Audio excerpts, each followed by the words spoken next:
I have a confession to make. I hold a controversial position. I suspect many of you will disagree with me. I fear some of you may judge me harshly, but I think it is something that you should know about me. I don't care that much for Thanksgiving food.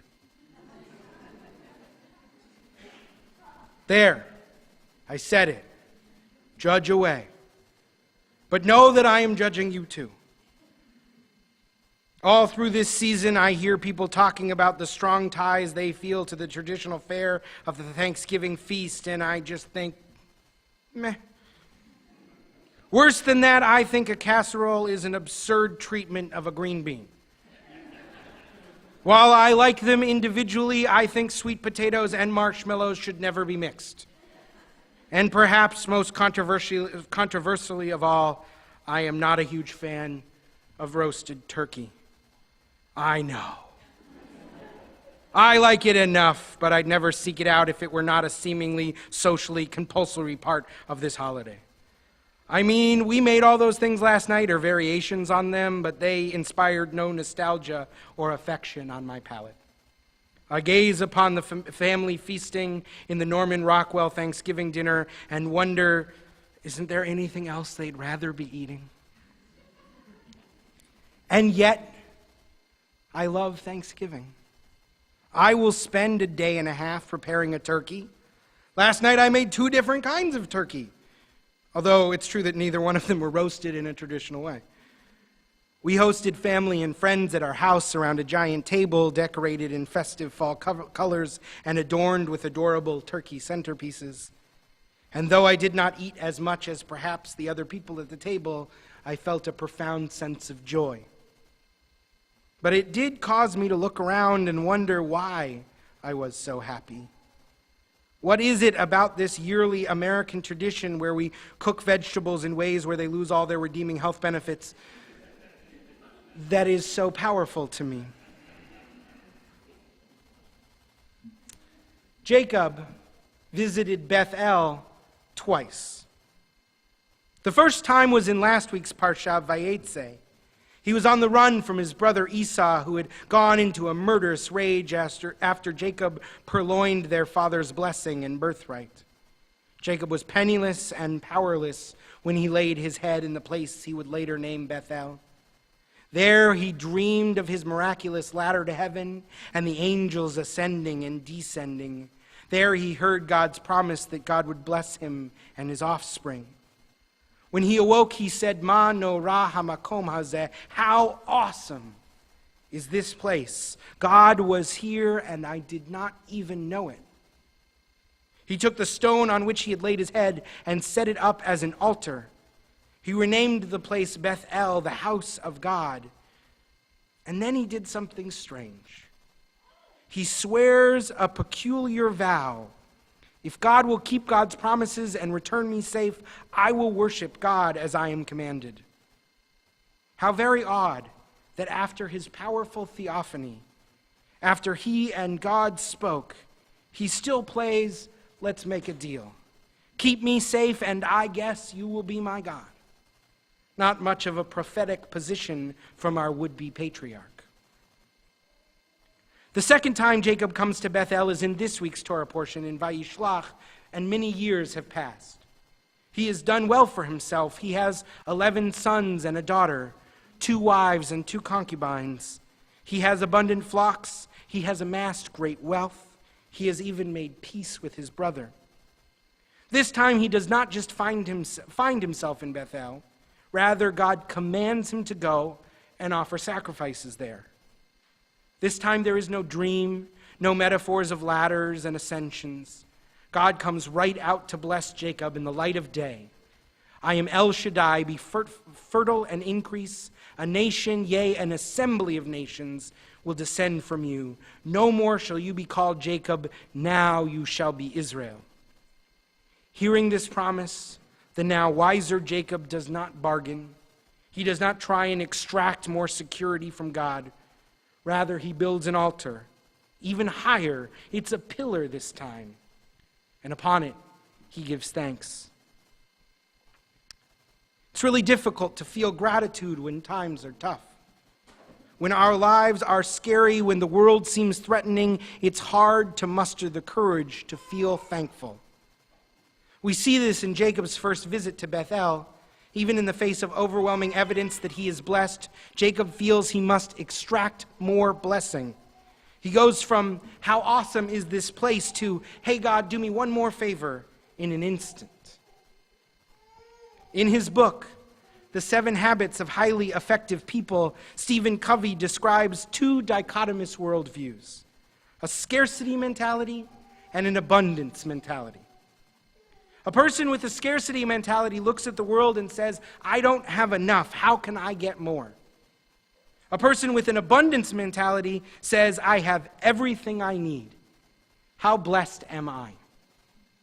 Both mindsets look at the same data but draw different conclusions. Covey challenges us to move from a mentality that sees only scarcity to one that appreciates abundance.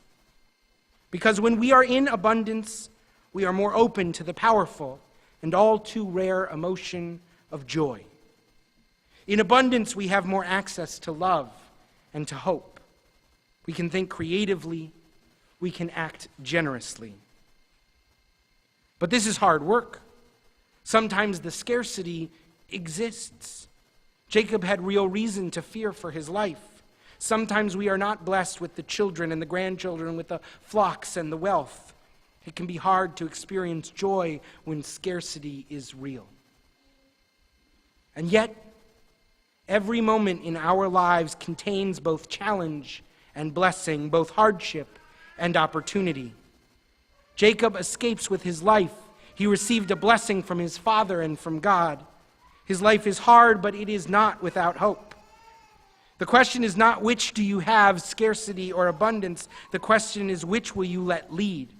Will you view your abundance through the lens of scarcity or your scarcity through the lens of abundance? It drives her bonkers to hear my voice. I get it. It's tough. John Green, the author and YouTube personality, posted a video earlier this week that posits a pathway from a mindset of scarcity to one of abundance. He notes that it's really hard to feel joy unless you make room for it, which might be one of the reasons that historically humans have created so many celebration rituals. From coming-of-age ceremonies to yay, it rained ceremonies, we have created all of these occasions for us to come together and feel joy. I think Green is saying something interesting about the power of ritual here. We construct rituals to create room to feel joy. It's not that we use rituals to mark our happiness, it's that rituals make us happy. Without ritual, moments that could easily be filled with joy and meaning whiz past us, and we are left susceptible to scarcity. Just like Jacob, who once saw an awesome place, but quickly forgot about it. So, later, God commands him to return to that same place, to repeat that same hallowed act of building an altar. God commands a ritual with repetition. And this time, Jacob does not miss it. He allows the room for joy and blessing. He does not rush away. He stays and prays. He invites his family and shares a festive meal. And in this way, he allows the ritual to change his mindset. He notices his abundance more. Human beings are wired for ritual. We seek out opportunity to repeat patterns and imbue them with meaning. And Judaism encourages this impulse.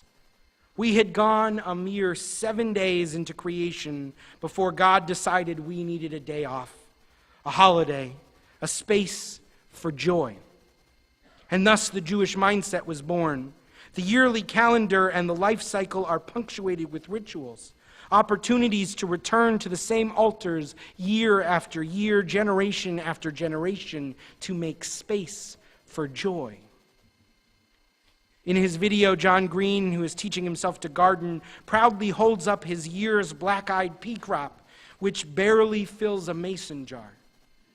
He explains that in his experience, if he takes time to celebrate, he can feel really joyful about things that probably don't seem impressive from the outside, like how his tiny black-eyed pea crop reflected his hard work and growing knowledge. But when he does not take time to celebrate, even his biggest accomplishments might sneak past him. He remembers that when he found out his most recent novel had just reached its 52nd week on the New York Times bestseller list, the happiness was only fleeting. It was not until a few weeks later, when his wife showed up with a bottle of champagne and they toasted the accomplishment, that the joy really sunk in. In my own life, I have seen this too many times, where I only notice my own successes when I take time to celebrate them. In scarcity, even the biggest joys can seem small.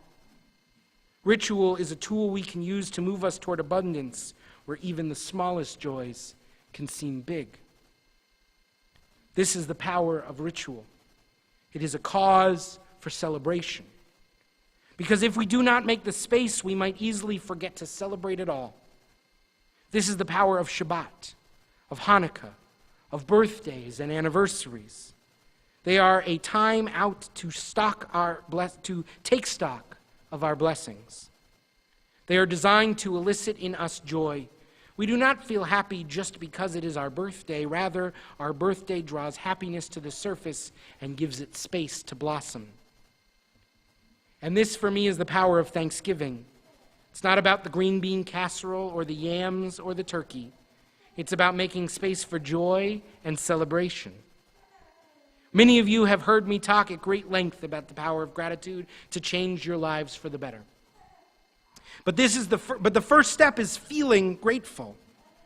Rituals of gratitude, whether they happen yearly or maybe weekly on Shabbat or perhaps even daily around the dinner table, create space for abundance. I love inviting people over to our Thanksgiving because I want to make space for gratitude together. Because this is how we cultivate an abundance mindset. The wise Jewish teacher, Rabbi Ferris Bueller, once said, "Life moves pretty fast. If you don't stop and look around once in a while, you could miss it." The rituals of our lives, big and small, religious and secular, are our way of stopping and looking around. And ritual needs repetition. They need repeated actions, repeated spaces, tastes and smells. So if Thanksgiving requires turkey and stuffing, tortured vegetables to do its work, then I am ready. Besides, there's pumpkin pie for dessert. Shabbat Shalom and happy Thanksgiving. We continue